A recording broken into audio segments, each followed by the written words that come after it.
MotoGP's sporting product is fantastic. These guys are doing 236 miles an hour on a bike. They literally defy physics. When you watch a Formula One race, there's a little part of you that thinks you can do it. You know, like the surveys you get in America when everyone thinks they can fight a bear or whatever. You know, it's that kind of mentality. I think when you watch a MotoGP rider, these guys are kind of the gladiators of the modern age. Guenther and I have seen firsthand what Liberty have done. And ultimately, they have paid 4.8 billion valuation on MotoGP. They bought Formula One for 8 point something, but Formula One now is probably worth 30 billion. In 2016, probably Mercedes were the number one team in F1. Like finger in the air valuation would be 500 million. In today's money, the top teams are trading at over 3 billion. And there's not a team in Formula One today that's probably worth less than 1.5. Less than 10 years ago, there were 3 teams on the grid that were worth quite literally zero. Those Formula One teams, they were businesses. And now they're franchises. And I think if we're really honest with where MotoGP is today, the teams are race teams that are becoming businesses.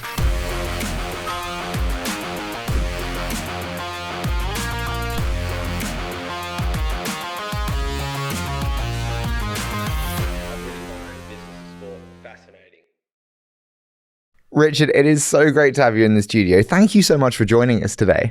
Thanks for having me on. It's really exciting. It's our first venture into MotoGP. There's been so much news about it over the last year in particular, but also recently with your acquisition of the team.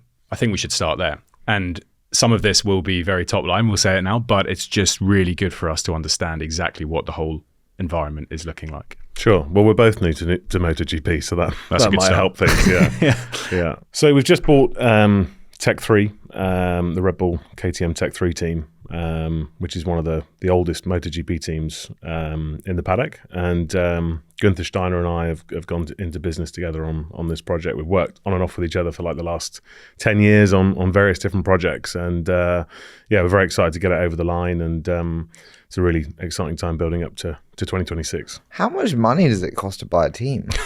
Guenther warned me about you. He said he said you were the bad cop. Yeah, exactly. Did he? Yeah, he said you were a bad cop and you'd try and leg me up. But no, obviously I can't discuss the acquisition fee. But what I would say is that some of the, let's say, Liberty era is definitely priced into that. I think the valuations that the teams have got now are already seeing that uptick. But obviously we're confident that we've bought at a good price for the medium long term of our project. Okay. I mean, look, to give context to people listening, you can find out what reported numbers are. They are, double digit millions, but as you've just highlighted, significantly less than some other motorsport properties. Yet what's quite interesting is the Liberty Media acquisition of MotoGP was over 4 billion. There's obviously such an opportunity here, or that it's been looked at as a massive opportunity by Liberty Media, who have an incredible track record in this space. What do you think it is about MotoGP that has been recognised by them and invested in so heavily? So obviously, I mean, it's good that this is the Business of Sport podcast because it means I can talk about these things without, looking like we're just in it for money and everything else. But in terms of which we're not, obviously, but no, it genuinely is. But I think obviously the macro thesis of what we've gone into. There's a lot of relevancy to what Liberty have done with Formula One. I mean, I put it on record that Guenther and I would have wanted to do this regardless of whether the Liberty transaction went through, because I think the sport's in a great place. And I think if Liberty hadn't come in, either others would or the current owners would have put more money into it. So I think we were really comfortable with where the sport was going regardless of Liberty. But obviously, Guenther and I have seen firsthand what Liberty have done. And ultimately, they've paid 4.8 billion valuation on MotoGP. They bought Formula One for 8 point something in 2016, but Formula One now is probably worth 30 billion. And I think if you look at as you just described there is a bit of a mismatch in some of these economics.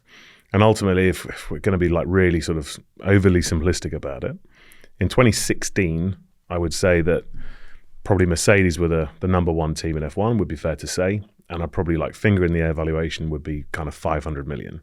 But there were probably at least 3 teams in Formula One at that time that were quite literally worth zero.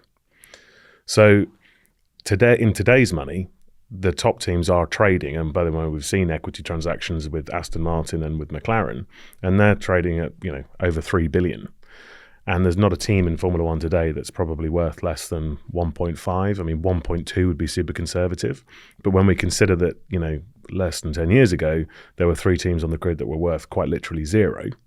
And even in 2019, I think, it's probably not public record, but there's plenty of numbers out there that, I think Williams traded for about 130 million. And obviously there's some debt involved and bits and bobs, but, it gives you a real idea of to how much that journey's been in Formula One in the last sort of decade. And I think that, Liberty have done an exceptional job, not without some bumps in the road, not without a little bit of luck here and there. And obviously our job is to try and look at those macroeconomics and think, okay, which ones are relevant to what they're going to want to do with MotoGP, and where's this sport ultimately going to go, and what are the fundamentals underneath it. So I think also, just to sort of ramble on about this, because I'm sort of quite passionate about this area of the macro thesis, let's call it. But in terms of, if you look at those Formula One teams in 2016 and the valuations that have come about, they were businesses, and now they're franchises. And I think if we're really honest with where MotoGP is today, the teams are race teams that are becoming businesses. And then there'll be another transition again from businesses to franchises. I'm sorry, for those that don't know, which is including me, what's the difference between a business and a franchise in your mind? Well, I think it's a very subjective thing. But in my mind, I think if you look at American sports where there's no relegation risk and these teams become a brand almost of themselves, and I think the ecosystem around them are far more around, you don't have that relegation risk. You sort of nail your colours to a cross, and you can build an ecosystem of merchandise, licensing, all kinds of different things. And if you look at Formula One teams today, they're really mature assets, in terms of digital. For example, like 10 years ago, the way the sport was governed, there was literally almost hardly any social media content from any of the Formula One teams. And not having a relegation risk is a real key to that, because it means that you're going to be there. Whereas, listen to some of your guests in football, and it would literally make me go grey overnight, some of the risks that these guys have to take and the gambles that they have to take in the boardroom to be able to keep the show on the road and to still call themselves a Premier League club the following year. Whereas Formula One, like MotoGP, there is no relegation risk. So I think that's, in my mind, and it's a subjective question, but that is in my mind the difference. Whereas I think in MotoGP right now, even the manufacturer teams, they're quite, I would say, relatively lightweight in terms of how they are operating as a business outside of a race team. They're all incredibly successful race teams, but at the moment they're very much focused on that. If you look at the 4.8, whatever Liberty paid, $4.9 billion, $4.9 billion roughly, okay, and then the double digits price that teams go for, roughly reported. One of them's wrong. One is grossly overpriced, or the other's grossly underpriced. Yeah, and I think we obviously think that we're right. Form your own opinions on which bits were judgment and which bits were luck. So, for example, in Formula One, I would say in the first 4 years of Liberty's ownership, the majority of paddock opinion was either negative or neutral at best of Liberty's ownership of Formula One. They were spending too much money, they were too American, they didn't know what they were doing, they didn't respect the heritage, all of this kind of chat. By the time we got to 2021 post-COVID, I would say the majority of people in Formula One thought that Liberty were a great owner and that the sport was going to the moon. I mean, a lot of people love to sort of say, the drive to survive effect. But actually what it was a suite of governance changes that they made. Yeah, if you think about, Formula One from the time Liberty owned them, they've completely overhauled the sporting regulations, the technical regulations, and really importantly, the financial regulations. And what that did was allow the sport to really concertina up in terms of performance. We're obviously at the very end of a regulatory cycle at the moment, so a little bit animals go in 2 by 2 again at the moment, but we're still having multiple winners in a Grand Prix season. And listen, I've got petrol in my blood. Could probably name the last 30 world champions in descending order. I'm a real fan of Formula One, but ultimately the sporting product was relatively broken in 2016. You had sort of huge dominance from certain teams. It was not meritocratic at all. The rich got richer, the poor got poorer. All the teams were more or less losing money at that point. So the sport was kind of a bit broken. It was relying heavily on its heritage, heavily on a lot of hype. But ultimately, the sporting product was quite broken. And this is a parallel I want to draw to MotoGP, because MotoGP's sporting product is fantastic. I mean, it's literally unbelievable racing, super exciting. These guys are doing 236 miles an hour on a bike, rubbing shoulders with each other. They're taking corners at a 60-degree lean angle. They literally defy physics. I think in Formula One, from a governance perspective, they had to really sort of overhaul the technical, sporting and financial regulations. And I don't see that in MotoGP. All the teams make money, from what I can see. The sporting product is fantastic. It's been well run from a sporting perspective. It's sustainable in that regard. But ultimately, it's not in front of enough people. It's not getting to enough new audiences. It's not going to enough territories. The sport's very overweight to Southern Europe. So it's a 22-round World Championship, but 4 races are in Spain, 2 races are in Italy, 1 race in Portugal, 1 race in in France. So when we look at the geographical spread, like over a third of the calendar is in a very small part of the world. So all of these things, some of them are direct comparisons, some of them are good news for us, some of them are bad news for us, but ultimately I think there's enough parallels and trust in where the sport's going to go that on that question a few moments ago when you said, look, at this valuation for the sport and this valuation for a team, one of them is wrong. Well, we think we think the teams are undervalued. To me, the cost cap was the major transformer. When the cost cap was brought into Formula One, it actually made it affordable and it made an investment more manageable because it meant that you didn't just have to plow crazy amounts of money to compete right at the top when everyone had to work within the same regulation. Williams had the same opportunity, or would have the same opportunity in hopefully 8 years' time, as we're seeing, for example, now, as maybe a McLaren or Mercedes to compete. If you've got a sporting franchise today that's worth $1.5 billion and you knock it out the park and become a tour de force and you start winning everything, you might be worth $3 billion. So that's the first thing. The second thing is what the cost cap did was it also improved the sporting side, because if we look at the difference between, say, Hamilton and Bottas in 2019 in qualifying, bear in mind they'd on average be qualifying first and second, the difference between first and second is more or less comparable to the difference between the top 10, first and 10th today. So this concertinaing of the sporting side has really, really helped. And that's, the best teams will still win because they have the best engineers, the best ideas, whatever else. But what it does do is it means that you can't put as many ideas through the meat grinder. 10 years ago, a top F1 team would say I have 15 ideas, they'd explore all of them equally. Whereas an underfunded Formula One team would say, okay, we've got 15 ideas, but we need to only pursue 3 because we haven't got any budget. We had James Vowles on the other day. He summed it up nicely when he talked about their testing in a wind tunnel. And he said the car now only went through very few tests in the wind tunnel because obviously that comes at a cost. Previously, they would have had it in there all the time. They could have spent as much money as they wanted. There was no regulation on it, but they got way more out of these tests because when money came into it, every test had to matter. Yeah. So it improved everyone's focus when those really important technical tests were happening. It's driven huge efficiencies, and an engineer who will remain nameless for a team that will remain nameless. He said to me, like in the area department, you have a quota of how many parts you need to get, how many drawings you need to get released. So then they go off to the model shop and get made, and then they go in the wind tunnel. But he said, like, I would be sat there and I'd have to hit my quota. So I'd be almost knowingly designing parts that I'm pretty sure are not going to be faster because I've got to hit a quota because we've got to get so many parts through the wind tunnel. Because at some, it wasn't that long ago in Formula One, some teams ran 2 wind tunnels on 24/7 shifts.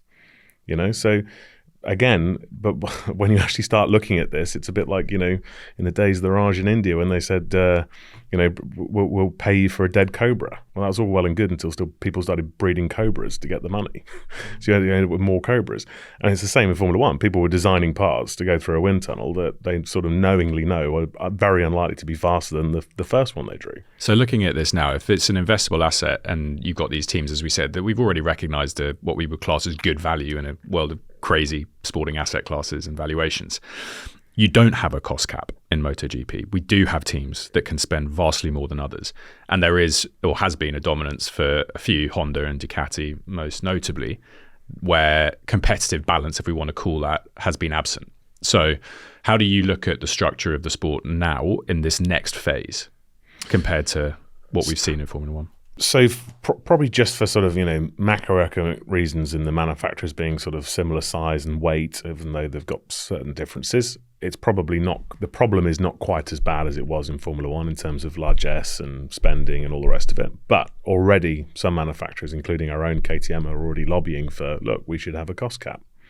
And of course, turkeys don't vote for Christmas. The Japanese have been very much underperforming the last few years, and they do, Honda sell 20 plus million bikes a year, so they can pretty much throw what they want at it. So I think, again, these things don't happen overnight. It's not always, it's not never. It will be a suite of governance changes that will slowly bleed into the sport. And ultimately, Formula One was purchased at the end of 2016, and we obviously keep drawing these comparisons because they're similar sort of asset classes, and that's obviously under the same owner. But in reality, arguably lost a year to COVID. It wasn't until 2021, by the time they had like a regulatory framework that starts delivering the fruit that we've just been talking about. So it will happen slowly. We're not sat here saying Liberty are going to be a magic bullet, because they simply won't. These sports take a long time to turn around, but I don't think the sports is broken. Are these good businesses? You mentioned that, like the potential of a cost cap coming in. Are these good businesses today? Like, do Ducati, Honda, the rest of the guys on the grid make money? You mean purely as racing entities. Racing teams. So globally, Honda selling 20 million bikes would probably be a good business. Right? So there's 6 independent teams and 5 manufacturer teams, and they're clearly run under a very, very different business model. So the manufacturer teams, it's very much more about they'll spend money from their R&D budget from their parent companies.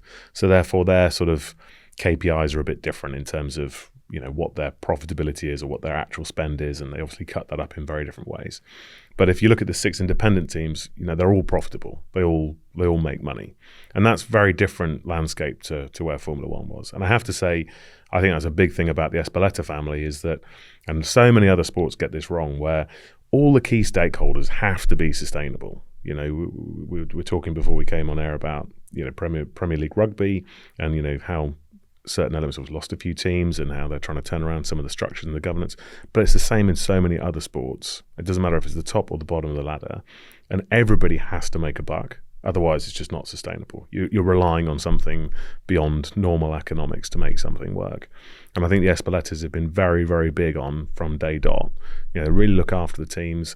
They have to make money. The local promoters in the circuits have to make money, and they themselves, as the promoter, have to make money. And so, for those that don't know, the Espeletas are? So the Espeleta family own Dorna Sports, or have been the management team within Dorna Sports. Obviously, it's owned by big investment banks and everything else. And it's the investment banks, which I think was Bridgepoint and Royal Bank of Canada. I think they've sold their position to Liberty Media.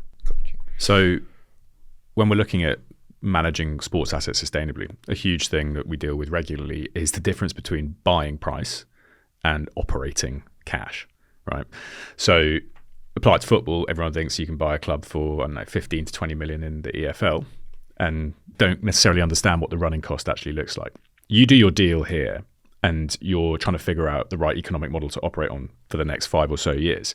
What do you need to do when you were putting this together to ensure that you had the financial requirements to make sure this team was not just sustainable, but hopefully growing and developing? Yeah, because also from our perspective, it was never just about the acquisition price. We needed to have, some money to be deployed into the team to grow it to where we want it to be. And currently the team is a really good race team. Like the weekend we did the deal, the team on merit finished on the podium. It is a really, really good race team. It operates very well trackside, but that, in my opinion, is what it is. It's a good racing team. We want to turn it into a great racing team, but also we want to build out a commercial function and a commercial business behind it. And that's going to take some time. And actually, I was talking to Kelly Britton, who's the marketing director of global marketing director of Dorna, the owner of MotoGP. And obviously, a lot of people want to make a lot of progress really quickly with the sport. And, now Liberty are here and there's this sort of big bang moment and it's all really exciting. And like I asked her, I said, okay, Kelly, so how many people do you have in your department right now? I said, well, including social media, we have 33 people. I said, okay, great. And we're gonna hire more. I said, okay, so in the team that I've just bought with Guenther, I've got 2 in marketing and communications, and that's very much with a capital C on communications, right? And I would wager that the independent teams are the same across the board, and the manufacturer teams are probably 3 to 6. Red Bull's Formula One commercial department is over 100 people. So there is more firepower, there's more minds, there's more, resource from one Formula One team than there is in the entire paddock in MotoGP. And clearly, we're not going to cover the same amount of ground as they are right now. So, at the moment, these things are going to take a little bit of time. And that's what I was sort of coming back to before. And it's a, slightly subjective and lazy way of wording it. But, these race teams are race teams. And they're profitable, but I wouldn't really describe them as businesses. For me, mornings are chaos. Getting ready for work, trying to entertain a baby, getting a run in if I'm really lucky. Grabbing my Huel Black Edition legitimately saves my mornings and has done for a long time. So this is a very cool partnership for us to do. I genuinely love this stuff. I have always used the DIY method, but recently got my hands on some of these pre-made bottles, and they're also excellent, with some pretty delicious flavors, legitimizing the taste of chocolate in the morning if that's something you'd like to experience, but the guilt always holds you back. Now, the Black Edition powder. Time, as we know it, is tough to come by, especially to get a meal that helps you towards your goals. But fortunately, Huel gets that too. Their Black Edition powder is a complete meal and goes beyond a quick protein boost after a workout, so you feel full, focused, and ready for your day. It's less than £2 per meal. It's packed with 40 grams of plant-based protein and 26 essential vitamins and minerals. It's also no added sugar, gluten-free, and tastes great, with flavors like salted caramel and chocolate. I've been using Huel for years, always the chocolate and banana flavors for me, but I decided to change it up and try a few different ones. Strawberries and cream, vanilla, I love them all. And another big bonus, the time of day you want to grab it is completely up to you. It's perfect for breakfast, lunch, or post-workout. Together, Huel makes healthy eating simple. A lot of you, I know, are massively into your health and fitness. If you haven't got on board before, there's no better time to start. Try both today with £10 off your purchase with our exclusive code BOS at huel.com/BOS. Use this code and fill out the post-checkout survey to help support the show. And now we get straight back to it. Can you just help me understand, how do the teams make money? And I'm not asking for your team. Yeah, sure. Just like, how do they make money? So they all receive in a very different way to Formula One. So Formula One is very much you score essentially prize money. So the year 2025, you'll get a revenue share of your finishing position from the year before. MotoGP is not like that. So MotoGP, some people call it start money, some people call it support money, but essentially there's a central contract with Dorna, and the teams receive money for logistical support, which is prescribed in a set of articles as to where the races are, how many races there are, all that kind of stuff. So you get 10 tons of freight free, and you get a certain amount of money towards all your logistical budget. And then you get like a support payment, which essentially comes from them as a commercial rights holder, and they basically give a support payment to the teams, which some of the teams are arguing and saying, look, we should have a far more transparent system. We should have a revenue share like Formula One. We want to participate in the upside. And obviously the current hierarchy want to kind of keep the teams in their place and pay them a certain amount of money. But that money plus sponsorship plus most independent teams have some financial support from the manufacturer they represent. So in our case, KTM. So they're the kind of major drivers. Okay, so if we just go through that, it's like top down from commercial rights holder. You've got manufacturer and you've got sponsors. Yes. Just to help me understand the allocation of the pie, so to speak. 33, 33, 33, 50. Really depends. I mean, like, for example, and obviously I'm not completely privy to all the teams' different P&Ls and everything else, but Ducati are probably in a privileged position where they've had the best bike for a number of years. But that probably means that their commercial support is probably not as good because it doesn't need to be because, well, we'll give you the best bike. So either there are other manufacturers that are perhaps struggling at the moment. So let's pick one, Yamaha. So, they did a deal with the team that won the World Championship last year, which is an independent team. And this is another key difference between Formula One and MotoGP is that the independent teams are super competitive. The manufacturers need to have at least 4 competitive bikes on the grid. And they don't really care who wins as long as their bike is winning. So that's a slightly different dynamic, if you like. But the team that won the World Championship last year with Jorge Martin on Ducati, they've switched to a long-term contract with Yamaha. Now, I'm not privy to the ins and outs of that, but I imagine the economics are that Yamaha are taking care of a lot of the bills. So for them, it wouldn't be 33. And then for other teams, they're probably getting very little support from the manufacturer. It's interesting, like the more leverage the manufacturer has, the less they need to pay, no? Like if you are Ducati and you have the best bike, it's like, I'm not going to shed out a ton like Yamaha do because I don't need to get you using my bikes. And also if you've got a more competitive bike, it's easier to sell sponsorship, but not always, not never, because some of these manufacturers, they also need teams to be of a pretty decent quality to represent their brand. So it's a melting pot of trying to put together these commercial interests. And again, the same with sort of sponsorship. At the moment we're a KTM team. KTM have a global deal with Red Bull, so Red Bull are our title sponsor. But we're a degree separation from that, and obviously we've got these contracts in place for next year. But Guenther and I might have a different view as to how life will be from 2027 because we want more control over some of these aspects. So you don't control your sponsor agreements. Well, we do, but ultimately, sort of, if let's say the package that we have with KTM, and all the teams have different relationships with their manufacturers. I think it's public knowledge that Red Bull have a global sponsorship deal with KTM. And then that sort of flows through to us. So we represent, we're literally, Red Bull is in the team's name. It's Red Bull, KTM, Tech3. So again, all these relationships are slightly different. So some teams will be the 33 you suggest. Some of them will be sort of 80-10-10. And it really does depend.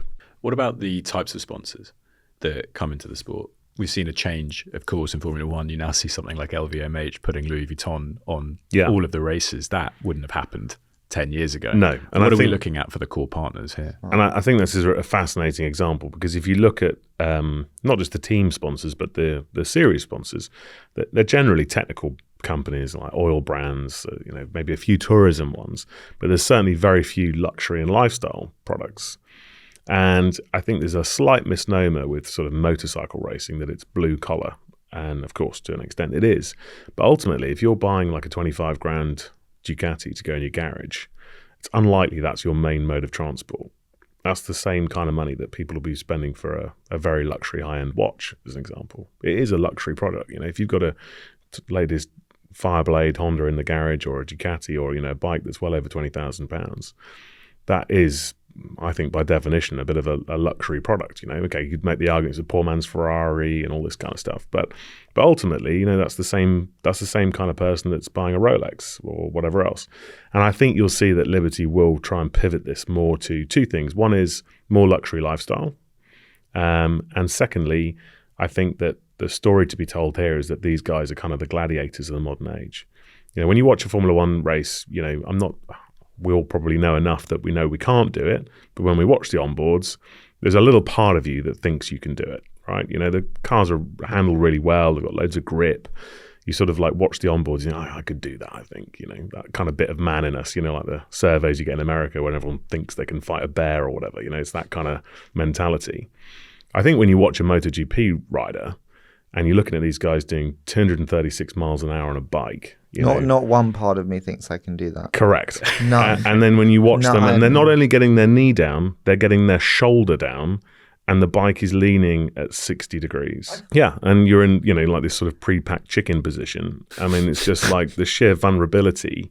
And that's the thing. I think that these guys are like in the arena, as it were. I think that this will be pivoted more towards the human story, and it's like the gladiators of the modern age. I really think it'll move more towards that kind of storytelling. Let's talk about that as a development then, because one of the things that we've seen be so successful for so many sports is the celebritization of so many of their athletes, the development of personalities beyond just, in this case, the bike. As you've just highlighted, they're doing probably the most dangerous, one of the most dangerous sports in the world, and it's cool. Yeah. So what needs to happen to make these guys household names? So I think there's a couple of problems here. One, like you said, there's so many amazing human stories that they're almost so run of the mill in MotoGP they don't get told. I talk to people, and I've walked into this and I said, look, I am a four-wheeled guy. This is a French team. I'm a four-wheeled guy. I'm an English guy. I didn't know what kind of reception I was going to get, because I'm probably not one of them. And when I talk to these people in MotoGP, they bemoan the lack of overtaking. And I'm like, are you joking? Like, I've just seen so much overtaking, and you say we've got a problem with overtaking. And it's just how people are in that kind of wheelhouse, right? I watched one practice session where Fabio Quartararo literally had a trip through the gravel, big off, comes rolling to a stop, clearly hurt. The doctors come along. They put his shoulder back in. Okay, he's dislocated his shoulder in the gravel trap. He's in agony. They put the shoulder back in. He gets on the back of a scooter, goes back to the garage, gets on his spare bike, goes back out. I mean, like, but it's just almost so normalized in MotoGP. That's not a story. And I'm like, sorry, what? It's like nuts what these guys do. But I think on a more sort of serious level, the championship's super overweight to Spanish riders and Italian riders. You know, sometimes you can look at the results sheet and like 8 of the top 10 are from Spain or Italy. And the reason for that is at a grassroots level, motorbike racing is a bigger part of the culture, but also the domestic series are just so much better. So the Spanish national series, the Italian national series, they are such a level above everywhere else that their riders just come through and there's just more and more talent. And you've just got a bigger pool to choose from because there's more kids taking it up, right? And they're the kind of things that in sport, everybody wants a quick fix. You know, like in Formula One, there was this big obsession about getting a Chinese driver and everybody wants to kind of shortcut it. And you get people that are, you know, that they are Chinese ethnically, but they've been brought up in Holland or England or somewhere else. They don't speak Chinese and all this kind of thing. But actually what it needs is you need to put all the money and effort into having, you know, big series of karting. You know, you need to have this sort of meritocracy. And these are things that Liberty are understanding already. Firstly, because they want to generate revenue from other parts of the world. So there's no point saying, oh, we're going to have 2 races in the US or 3 races in the US. That only works if you're getting a crowd, right? You know, so you've got to make sure the interest is there. And when you're talking about telling these human stories, it doesn't help if, like, you know, 8 of the top 10 protagonists are Spanish. You know, it just doesn't help because, you know, a lot of countries are very, I mean, look at the Max Verstappen effect in Holland, and people need heroes, they need local media, they need the earned media, and these things take time. Are the riders good at like the celebritization of themselves though? Like, do they, like, I think like Lewis Hamilton's been very good at celebritizing himself, putting himself in front of cameras, in front of media, personal and professional. Are the MotoGP riders good at building personal brands? I think the short answer is no, but I also think, you know, just that Lewis is probably a different cut from the other 19 drivers on the F1 grid as well. But if we're just going to take a comparison of MotoGP riders and Formula One drivers are much more savvy with the media. They're much better media trained. They're much more interested in their own brand. They're much more interested in these kind of things. It has happened in MotoGP, and I think Marquez is, you know, obviously a living legend of the sport. He's almost certainly going to win the World Championship this year. He's got a huge following. You obviously had the Valentino Rossi. I mean, even now, I mean, I went to Misano 2 weekends ago. I mean, there's still a sea of yellow in the crowd because there's so many people in Italy that still love and adore Valentino Rossi. He's been retired for years. So at the moment, no. And I think, you know, there's probably not been the right level of support around a lot of those riders. They've not probably had, you know, professional sports management like we've perhaps seen in Formula One for a long time. That's certainly changing. How much does a rider get paid? I mean, it's a huge spread. It's an absolutely huge spread.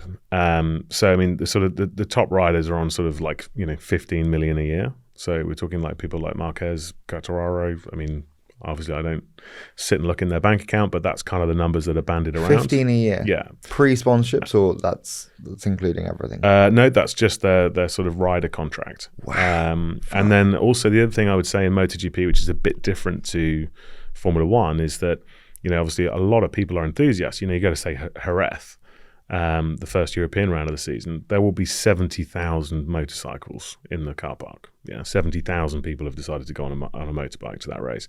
And of course, all these people buy helmets, visors, gloves, gadgets to hold your phone on the bike, all these different kind of products. So there's a far more sort of technical element. So a lot of the top riders also get paid huge money for their leathers, their helmet brand, far more than they do in Formula One in a way, because, you know, most Formula One fans don't go and buy a set of racing overalls on a Monday or buy a helmet to go to work in, right? Whereas motorbikes is a very different market. So they all earn really good from their endorsements of that. And I would say like probably the sort of riders that are very good professional riders, they're probably on kind of like 1.5 million a year, sort of something like that. It's a big challenge when you have something that's hugely successful, but hugely successful within a set of parameters, right? A real focus and a core fan base. There's a huge challenge you have when you're enjoying that success, but then also trying to build it out, also trying to make it more commercialized, more mass market, go into new regions. Is there a danger that as this grows and develops, that core fan base that has driven the sport for so long gets corrupted in any way? They lose some of what's made it so valuable to them?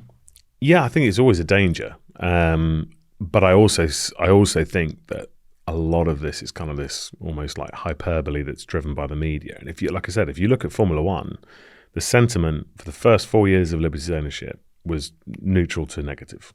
And now in Formula One, you'd find anybody really hard pushed to say that Liberty have not been a good owner. But of course, most journalists that are of the sport itself, they are absolute dyed-in-the-wool stalwarts of the sport. They know everything. They know every stat, everything else. And it's a bit, you have it in all sports. You see it in cricket. Look at the success of the short format game. You look at everybody said that the 100 was going to be a complete waste of time, and now look at what the franchises are selling for. Look at the crowd attendances that they're getting. But of course, you've got a lot of people in cricket say, well, no, for me, it's the 4 or 5 day format. Everything else is not really cricket. So you're always going to get that. And obviously, generally, those opinions are overweight with journalists that have been, following this circus for the last 30 years. They're all going to say, "Oh, you're killing it. You're Americanizing it." Already, I've seen criticisms of, in Misano, they did very similar to how they do in Formula One. That for the anthem, they always play the anthem before the race, but from now on, the riders go down and they all go in a sort of a semicircle and remove their hats and play the anthem in front of the flag. Already you've got people in MotoGP, he's so American, and they're ruining it already, and why do we have to copy everything that Formula One does? And it's like, okay guys, is that really a big opinion? Is that really changing the sport one way or the other? It's actually an opportunity for the TV viewers to have a good look at the riders before the race, all these kind of things. So I think the noise is probably always worse than the actual casualties, but of course some people won't like the way things change. We've had people that come in here and they've bought an asset and they've had loads of confidence that they can affect it, that they can make it better, that they can commercialize it more, that they can build a better fan base. But where they've come unstuck and where they've had to learn is that actually they can only do so much because they sit in a wider institution where they don't lead a lot of the rules and regulations, where they are completely subservient to the decision-making moves of others. How much of this for you now, how you work with MotoGP Central to bring this sport forward? I think this is something that I'm personally huge on, because it's so easy to get carried away. And the analogy I gave you about, 100 heads in the commercial department of Red Bull is the equivalent of this entire paddock, right? So we cannot run before we can walk. And this isn't just limited to the business and commercial element, it's also the on-track stuff. There's absolutely no point making any changes of any kind for the first 100 days, right? I need to understand this asset, understand this team, understand these people. Same on the commercial stuff. Some of our investors are very, very well connected people, and they sort of want to see instant results and instant turnaround on big sponsor announcements. And let me tell you, sponsor hunting is elephant hunting. Like the average gestation period of a deal for a title deal is like a year. Yeah, so we're not going to change the world in the next 3 months. We obviously have some contracts in place for next year. These things always take longer than you want to, but it's about sort of keeping those targets realistic. And it's going to take some time, and we don't have like a load of resource. And also in terms of Liberty's ownership, the value proposition has not changed overnight just because now Liberty own it. The value proposition is the same as it was the day before. It simply hasn't changed. So it's going to take a while for that to flow through. And again, from sort of a management perspective, not just on the commercial side and the business side, but also the sporting side, you have to take a bit of time to understand actually what you've got, what the strengths are, what the weaknesses are. And how many times do you see in sport, and you've met a lot of these guys, where people come in and they want to change the world overnight, and they make big root and branch changes, and you're like, how can you possibly understand the strengths and weaknesses of the organization you've taken on? You can't. Do you think you have grown-ups?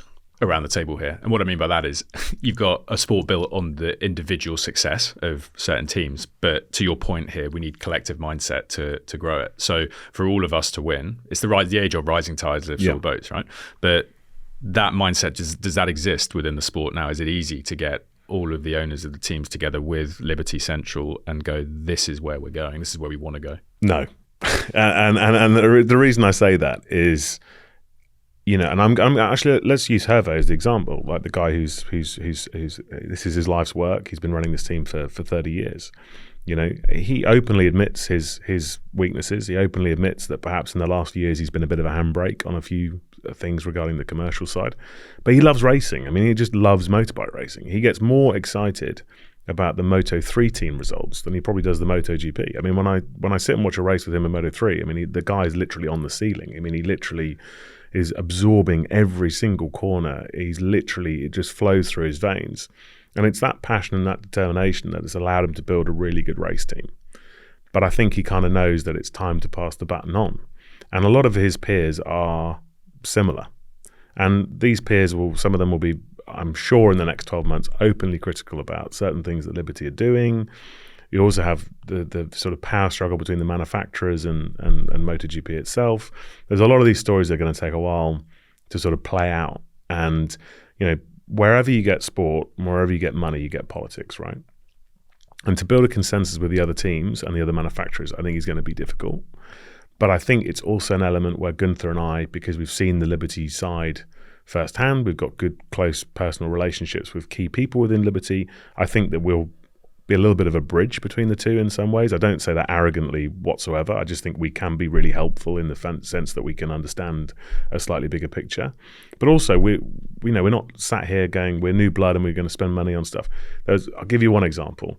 There was a lot of talk about MotoGP having another launch event. They had a very successful one in Bangkok last year, and this year they wanted to go to Melbourne. At the moment, it's not our circus, not our monkeys, so we haven't got a decision, but from what we understand, a lot of teams are like, we don't want to go to Melbourne. We've all got to sit on a plane from the testing we're doing in Malaysia. We've got to go to Melbourne. It's 12 hours. We've got to ship bikes there. And what do we get out of this, right? Now, we'd be absolutely cool going to Melbourne if it's an opening event, but we just need to understand what is the utility to us as a race team.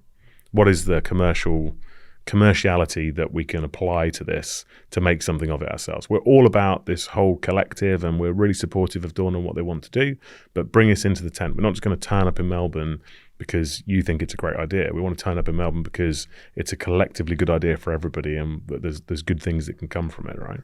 Can I ask, when you make an investment in my business, I think it's very important to understand the core risks that you're underwriting.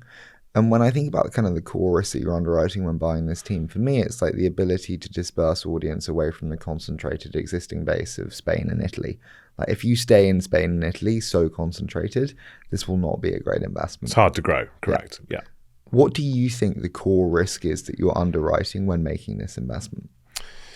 I mean, it's an interesting question. I think there are some risks around, like you said, not being able to grow, and that's one area where we feel very confident with Liberty, because I think that what Liberty have done in F1, if they haven't just chased money, they've looked at different territories and said, right, this is a territory that's mature and we should monetize it. This is a territory we need to grow in, and therefore money is not the number one KPI here. It's how many eyeballs we're going to get. We feel really confident around that. But you're right, because that's not just a case of where we're going to put these races on. This is a far wider reaching thing where you need to get to grassroots level and have talent coming through from other countries, which builds audience from other countries and so on and so forth.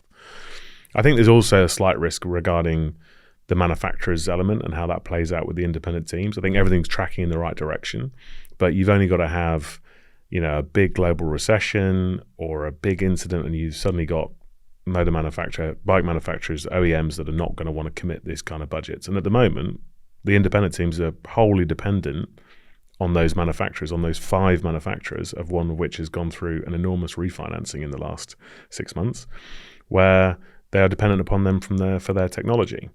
So there's a fundamental risk there that if you have huge global macroeconomic events where manufacturers are not putting money into the sport, then that instantly And F1 affects. doesn't have that because that risk is internalized within the team, correct? I would say it does have those risks, but it's not to the same level of exposure. and I think this is also a direction that MotoGP will probably ultimately take. Why not? Is that, if we look this year, McLaren are almost certainly going to win the Drivers' and Constructors' Championships, right? But that car has a Mercedes engine, it has a Mercedes MG UK, it has a Mercedes gearbox, I believe, right? So from the bulkhead back, that car is a Mercedes. But I think to the casual fan and the people that are watching Formula One and they're looking at the statistics and the heritage, they're like, well, it's a McLaren championship. McLaren are the champions. And I think there's a lot of manufacturers that could potentially come in that, let's say, a level 2 manufacturer. So you've got people like Honda that produce 20 million bikes. It's very easy for them to have a big R&D department, spend a load of money on MotoGP, win on Sunday, sell on Monday. But there's other OEMs that are just not in that kind of league, but it probably in the league where they could say, do you know what, we're going to do our own chassis, we're going to do our own bike, but we're going to buy the electronics and the engine from Ducati or Honda or whatever it is and white label it, which is exactly what happens in Formula One. But there are risks at the moment in the way that's set up, but we think they're fairly minimal. And likewise, the sport has been sustainable to date. These teams do make money. It's been a well-run asset, and the majority of TV and on-site audiences are increasing even before the Liberty announcement. What are the media rights deals? What's the structure of them, particularly with, should we say, the geographical focuses that you've spoken of? So again, massively overweight to Southern Europe, and you really feel that when you're in the paddock. There's so many different sort of Spanish, Italian, Greek, all these kind of channels, whereas very little interest from like US media. And I think that this area is going to change. But as we both know, there's media rights are generally long-form deals. They normally take a long time to put together. They're normally quite long-standing contracts. So again, this isn't going to be like next year, bang, here we go, all the media rights landscape's completely changed, and we're now getting like loads of free eyeballs in these countries, and we're getting loads of money from it. It's not going to work like that. Liberty are going to take some time.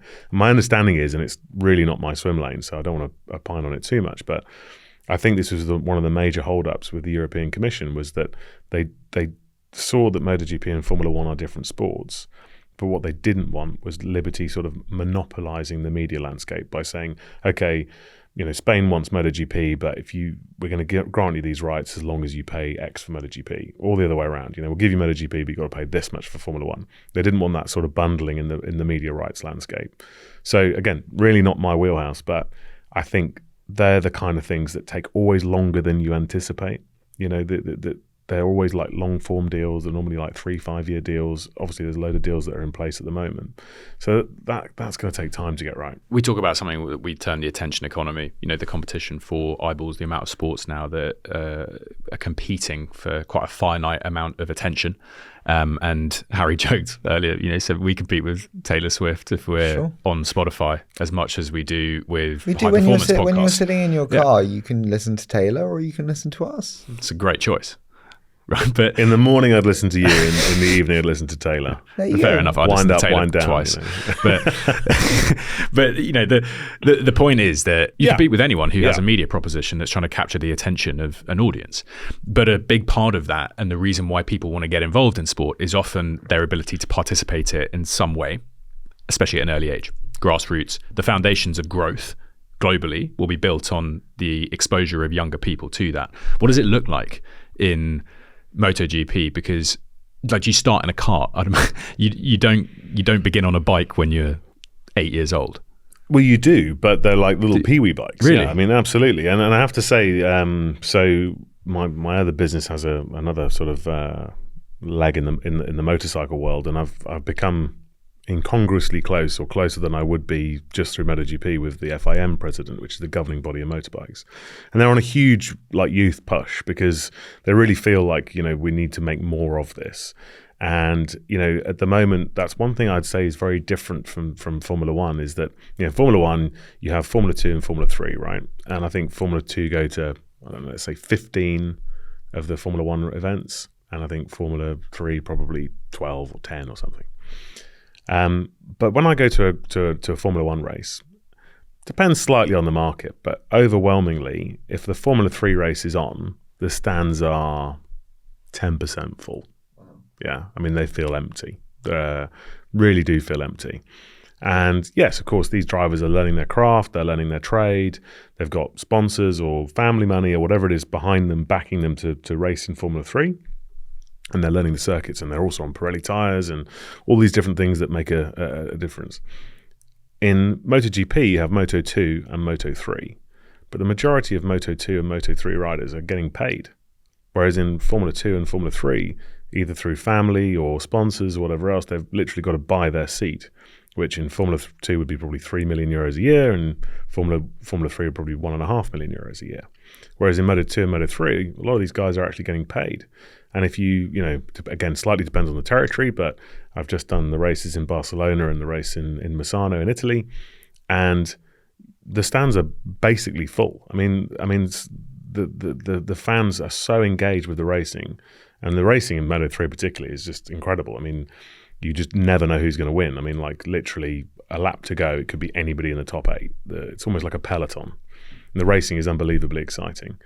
But I think that's another thing with the FIM and Dorna, that sort of talent cascade is a lot more sort of mature, a lot more formalized.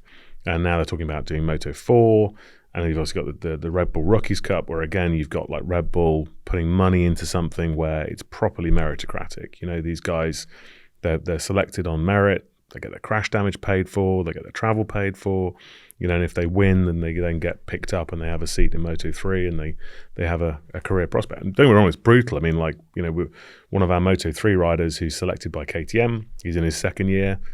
He's done okay, but he's not done great. So they've got to make room for the next guy coming through. So, you know, he's cut, and it's as simple as that. But wow, when you say he's cut, like, what does he do then? He's not killed. Like Guenther. That's an exclusive. Exactly. Yeah, our new team philosophy. Yeah. He has to try and find another avenue for his career. But for a lot of these guys, you know, that's very difficult. Once you've been cut, it's really difficult to get another foot on the ladder somewhere else. You know. Wow. What makes the best riders? Sorry, I should say. You know, it's a really lazy, cliched expression in all of sport, but it is just unbelievably true. Is that, you know, hard work can often beat talent, but when talent also works hard, that's the difference, right? But then we're into, I think, like if you look at whether it's a driver or a rider, having some level of intellect, and I don't mean like in terms of academia or whatever else, but you just feel in conversation that they have this extra mental capacity, they have this intellect that allows them beyond the plane of just the sort of normal run of the mill. You know, they always find another dimension that they're able to talk about, look at, follow, pursue, whatever else. And having that kind of racing intellect is a huge part. It was when we spoke to James Voles about this, actually, where he was talking about like the amount of data that you are taking in on a per second basis as a driver is just enormous. And he was mentioning all the different minute elements that you're thinking about, thousands of things per second.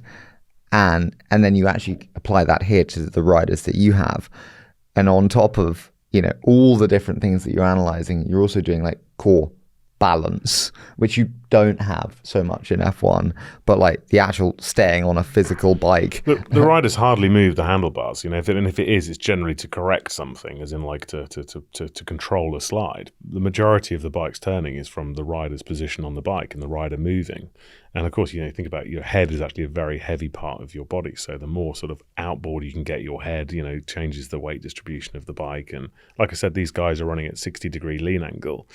And in terms of like from an aerodynamic point of view, as the sort of the air flows through the fairing and sort of on the underneath of the bike, a lot of that is about sort of how the air can exit the fairing to sort of give the bike more rotation in the corner. So it's not just about like the downforce and the wings that are hanging off it. You've also got that extra plane that when the bike's at 60-degree lean angle, how are you exiting the air to try and give the bike a bit more rotation? I mean, without wanting to sound morose, how's the sport been made safe? Because you watch this and you're like, how are people not dying every race? I mean, it's ridiculous, as you've highlighted, the dangers of it is super dangerous. And I think that's one element of me, you know, very, very clear with everybody coming into this, I'm a four-wheel guy, you know, like my knowledge base is low. And one of the things I've really noticed is that how the team interacts with the rider is very, very different to what I've witnessed in car racing. So much of it is around the rider's confidence, because firstly, the rider is obviously a bigger part of how the bike handles and all those kind of things. But secondly, like, it has to be said, these guys are far more likely to injure themselves or worse, sadly. So there is a real danger to it. And therefore, the rider's confidence is sort of paramount. So even if something from an engineering and technical perspective is, let's say, suboptimal, if it gives the rider confidence, then you have to sort of pursue that. So much of it is in sort of managing the rider's head and making sure that the rider is confident and comfortable, even if that's not from a theoretical perspective as to exactly where you sort of need to be. And I also feel like the bond between the rider and the crew is just visually so much deeper than what I've experienced in car racing. And listen, it's pretty deep in car racing, but it's another level with bikes, because I think you just know when the guy's leaving the garage that he is literally risking life and limb. And that dynamic it weighs heavy, you can see that the bond is a real big part of it. Do riders die? Yeah, I mean, thankfully, Dorna have done a huge amount of work with the FIM on safety, in terms of the circuits that we visit. They're very disciplined in the circuits that we go to. So again, making sure that the sort of runoff areas, because it's very different to a car, the dynamics of A, where you can have an accident, and B, obviously you want to make sure that the rider has stopped before he gets to a wall. You don't really want to be going to circuits where there's a good chance the rider can make the wall, and where we do, we try and have air fences and Tech Pro barriers and all kinds of like interesting stuff. And also the riders have airbags within their suits. So they have spine protectors, but also airbags and things like that, which trigger when they fall off. And is that just activated by detachment from the bike? Or? Yeah, by impact, actually. So again, all of those kind of things. So the safety's come on a lot. I think probably Marco Simoncelli was probably the last fatality, which I think was sort of 2011, 2012. Just it's a far more present thing. Yeah. And again, the other thing is that the riders get injured all the time. If you're a test and reserve driver in Formula One, the chances of you getting called up are pretty small. It's very unlikely that a Formula One driver these days, thankfully, hurts themselves doing their job. Yeah. It's very unlikely. So, but in MotoGP, I mean, like, it's so common to get injuries. And if you look at one of our riders, Maverick Vinales, he had a high side in the Saxon ring and he broke his shoulder, ripped a couple of ligaments. He's still not 100% now. And again, like, I mean, the other thing as well, coming from my world when you walk through the paddock and you see the riders, they don't move very well. For fit young lads between sort of 20 and 35, most of them are carrying some kind of limp or not moving that well or whatever else. You really see that, and they're covered in scars, and whether that's from operations, like they all suffer from arm pump, where it's very physical riding a GP bike.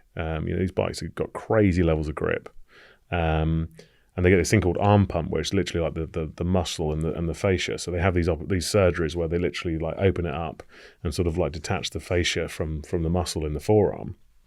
But again, with their, look at Luca Marini, one of the Honda riders this year.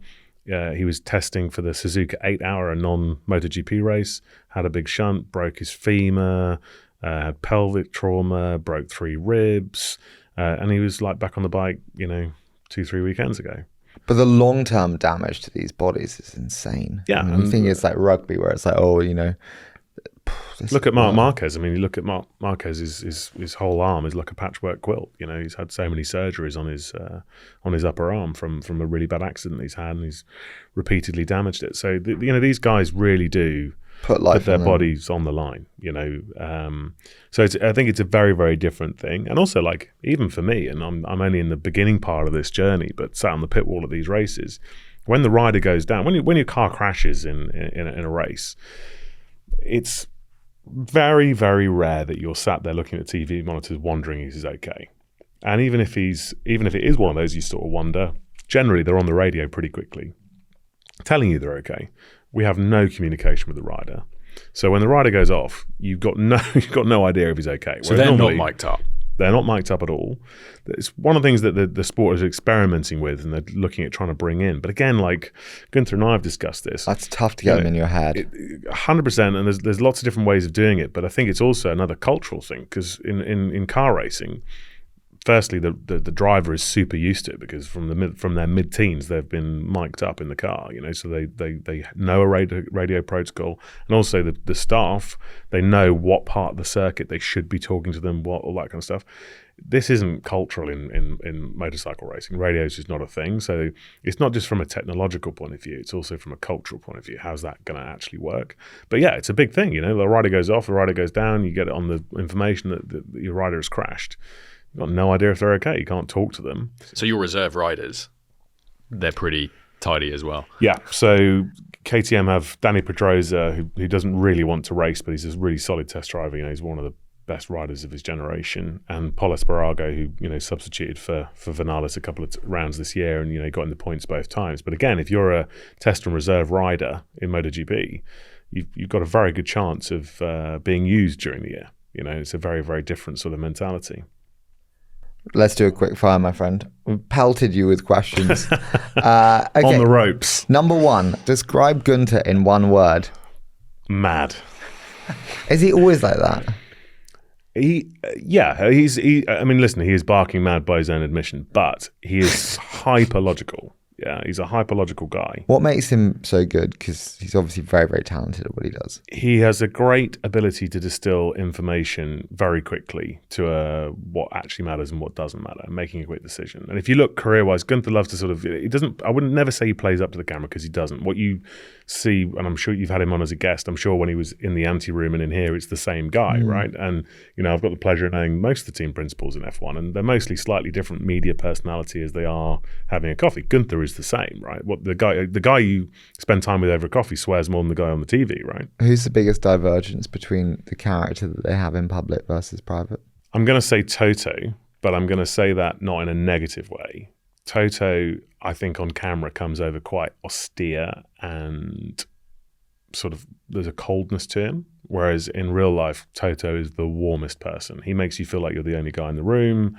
You feel like a real warmth from the guy, which I don't think you get on TV. You sort of see this kind of Austrian, kind of very, very measured kind of response. Control. Yeah, and quite there's a coldness to it, whereas in real life, it's very warm, makes you feel like you're the only guy in the room. If we're saying that the best sports organizations today are great storytellers, what's the story that you want to tell with this team? I think it's some of the subjects we've touched on today. It's the human endeavor of it. I mean, I really, really think that is so undertold as a story. I just think they're like, the little story I told you about the gravel trap here or the things they have to get. That is really undertold. And I think that if people did see that, I really do buy into this kind of gladiator of the modern age. I really do. And I don't think you have to like bikes. I don't think you have to like motor racing to understand and appreciate that. So I think we've got to really try and tap into that as a sport, but also as a team. We want to be able to tell these stories in the right way. Where does MotoGP not have a race that you would most like to do a race? Do you know what this is? And can I answer this completely selfishly rather than commercially? Yeah. I've been super lucky in my life to travel the world from when I picked up as an apprentice at 16. So I think I've worked out I've been to something like 95 countries. Wow. But I've never been to India. And India has a big two-wheel culture. They used to have a race there. They're looking at going back, but I've never been to India, so I would really like to go. You've had a life on four wheels. What surprised you the most about moving into this industry? It's a little bit of a Galapagos economy, in the sense that it has completely evolved on its own. It's very, very separated from the rest of motorsport, I would say. There's always been a bit of a divide sort of, across the pond, like US and the rest of the world in motor racing, but that there is definitely crossover and people go and work from one and the other. But I would say this kind of like pyramid within MotoGP is like this sort of Galapagos economy where these people have only done this. And there's some really good things to that because some things and some skill sets are so unbelievably honed and special and incredible in what they do. But there's also a little bit of myopia around that as well because I'll ask questions. Okay, so why do we do it this way? And sometimes there's a super logical, clear, concise answer and you go, right, I get that. Why didn't I see that? And other times it's because we've always done it that way. And I'm like, okay, well, I'll write that down my list and we'll have another chat about that because these things have just developed in their own way. So I was quite surprised at how not closed it is, but it's been its own thing for so long. Which sponsor do you not have that you'd most like to have? I would love to bring in a lifestyle product or a luxury product. I think the sport will open up more to that category, and I'd love to be one that sort of brings one of the first to bring those in, because I think whoever comes in. No, because then I'll have to start thinking about what free stuff I get. Yeah, and, the reason to do exactly right. Yeah. So yeah, I'd have to think about some kind of brand that was going to give me loads of cool free stuff. Would it be a Patek, or would it be a? I don't think it necessarily needs to be even that, but I think somebody who will promote the partnership in their own swim lanes is super important. If you have a big brand that comes in that has their own conventional advertising and their own conventional commercial reach, if they then start using MotoGP to tell their stories, you get so much more coverage, and to an audience that isn't necessarily the one that's watching MotoGP. So I think the sport's got to move more in that direction, and I would love to be one of those sort of people that bring that kind of brand in. Does money equal success? If you spend more, will you win? The short answer is no. But of course, in all sports, it's really hard to find a sport that isn't. There's a direct correlation between how much money you've got and how well you perform. There is a huge graveyard full of people in sport that have had loads of money and have not performed. So it's not always the case. But there's very few people that have really performed and had not the budget to get the job done. So there is a very high correlation between that. Final one. In 5 years' time, over-under game, is MotoGP worth over $12 billion? Well, what was the timeline? 5 years. Deliberately tough. I'm going to say no, because I know someone will just throw this in my face in 5 years from now. But I don't think it's going to be far off that. I think it's going to take a little bit longer. These things always take longer than you realize. And I think if let's draw comparisons with Formula One, was it worth double 5 years in? Probably not, but it probably wasn't far off. And now it's probably worth. It's not going to be a linear graph. It's going to be a fairly parabolic graph, I think, in the end. But that's just my own sort of confidence in it. But I think 5 years, there's a few economic headwinds at the moment. It's going to take longer than everybody thinks. And there's not the resources we've touched upon today that's existing now to get it done. That resource needs to be built out. So it's going to take some time. Richard, it's been an absolute pleasure to have you. Thank you so much. It's been so interesting to hear all about it. Thanks so much for having me on.